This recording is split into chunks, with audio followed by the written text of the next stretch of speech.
Hello everyone, how are you today? It's Miss Jess here, and I'm so excited to see you again today. It's a very rainy day, so I thought that I'd have you join me in my very favorite room with my very favorite blanket and one of my very favorite books.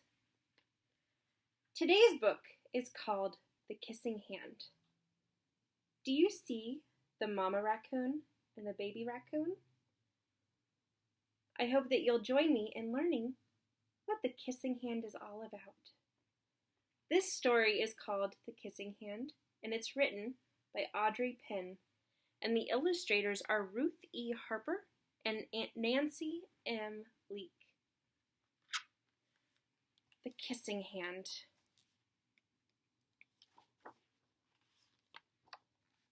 Take a look at this picture here.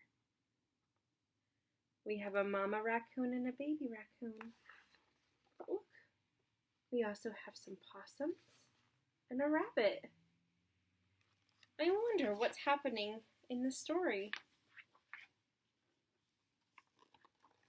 There's another beautiful page. We've got the raccoon and a bird and some butterflies.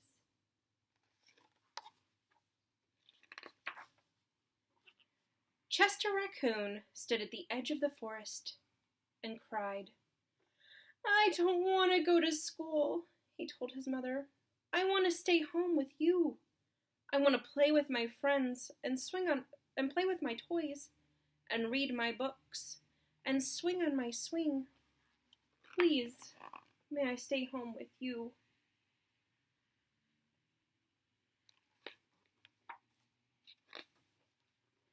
Mrs. Raccoon took Chester by the hand and nuzzled him on the ear. "Sometimes we all have to do the things we don't want to do," she told him gently, "even if they seem strange and scary at first. But you will love school once you start."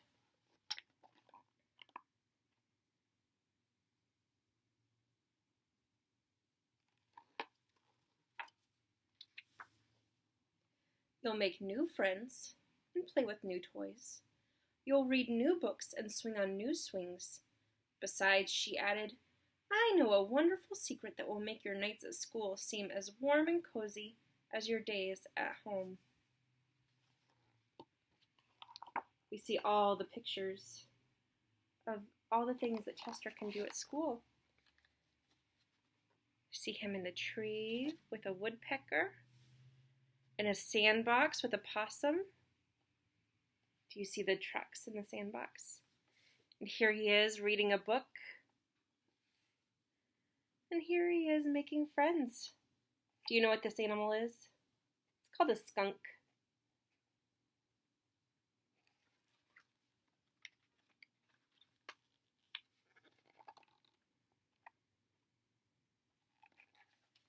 Chester wiped away his tears and looked interested.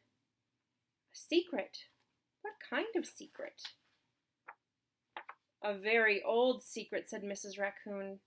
"I learned it from my mother, and she learned it from hers. It's called the kissing hand." "The kissing hand?" asked Chester. "What's that?"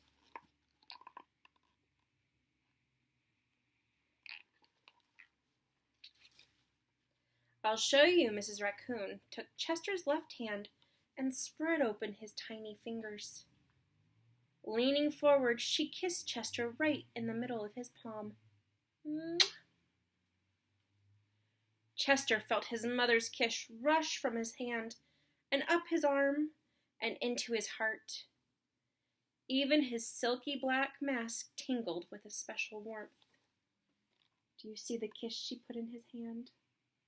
It looks like a little heart in this story.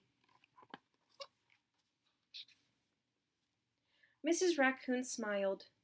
"Now," she told Chester, "whenever you feel lonely and you need a little loving from home, just press your hand to your cheek and think, 'Mommy loves you, Mommy loves you,' and that very kiss will jump from your face and fill you with toasty, warm thoughts."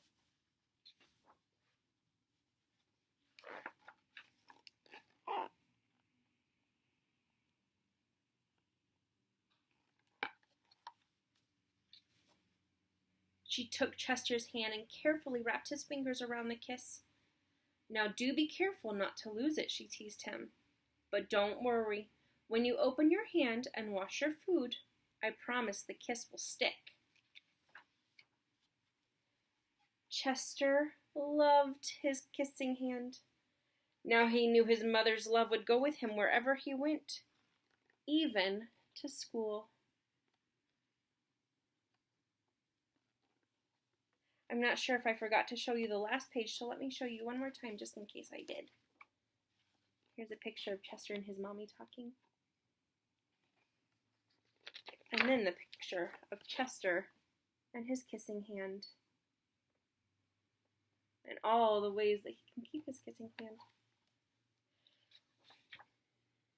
That night, Chester stood in front of his school and looked thoughtful. Suddenly, he turned to his mother and grinned. "Give me your hand," he told her.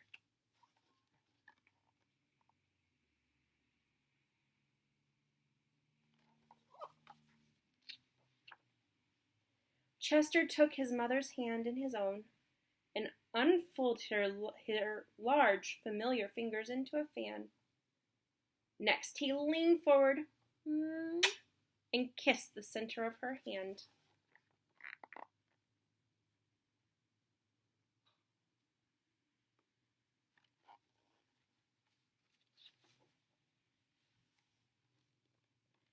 "Now you have a kissing hand too," said Chester.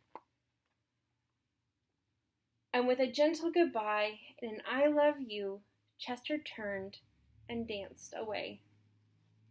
I'll show you one more time before I turn the page. See Chester dancing to go see the other rabbits and other animals. Mrs. Raccoon watched Chester scamper across the tree limb and enter school. And as the hoot owl rang in the new school year, she pressed her left hand to her cheek and smiled. The warmth of Chester's kiss filled her heart with special words. "Chester loves you. Chester loves you," it sang.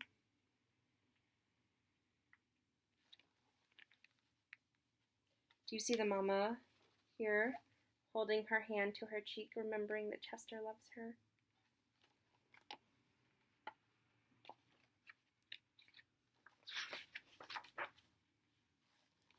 And here we have the last picture with Chester at school. Now I know that we're not at school,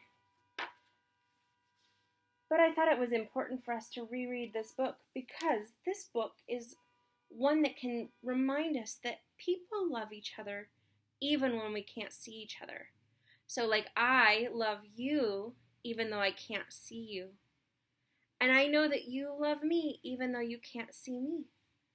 And we can send our love through kissing hands and blowing kisses all day long. And if you see a picture of someone you love, you can blow them kisses too. My friends, it was so good to read that story with you today. I look forward to reading you another story another time. My kitty Catalula says goodbye too. Say goodbye. Bye-bye, friends.